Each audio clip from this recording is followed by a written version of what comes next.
kakati naffe aba champions tugenda beegattako nze nziguddewo kampeni ya nnaku 6 60 days kyenvudde nzija wano ngenda balabisa concert ezo ngenda zigendamu ate kati ekiki ky'oyogera concert ngenda zigendamu zonna era bwe mundaba mumanye Pastor Sempa agenda kujjamu ne baboyi bange mbabuulire Gravity omutujju buli lwoteekayo ko bino ebyaki ebyobusegu ngenda kuba mbiricording namwe mwennyini abali eyo bwe biricording mumpeerezeeko kope ngenda kuba njiweereza jjajja ayina okumanya nti abazzukulu babaseeguuka tekisoboka no nga first lady omukyalo omulokola ali wano maama waffe nga President Museveni ali wano jjajja ayagala abazzukulu mutandiko bateekamu obuseegu nga naffe tulaba we cannot tujja baloopa olaba ne Charles Peter Mayiga naye abaddewo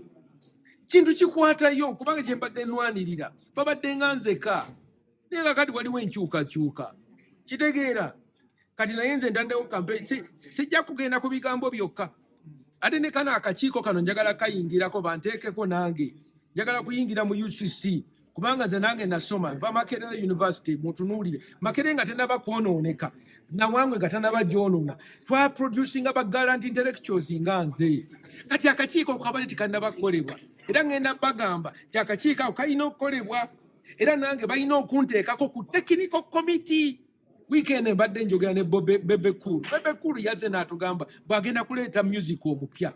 gyagenda kusettinga trend nakuba press conference fene tutuula ne tulowooza ndi bannange Bebe Cool ekintu kyagenda okusumula kyakabi yagenza okusumulula twagenza okulaba ng'ekintu kyaleese temuli nothing. President Museveni ayinza okuba ali bize tamanyi kikiri ku TikTok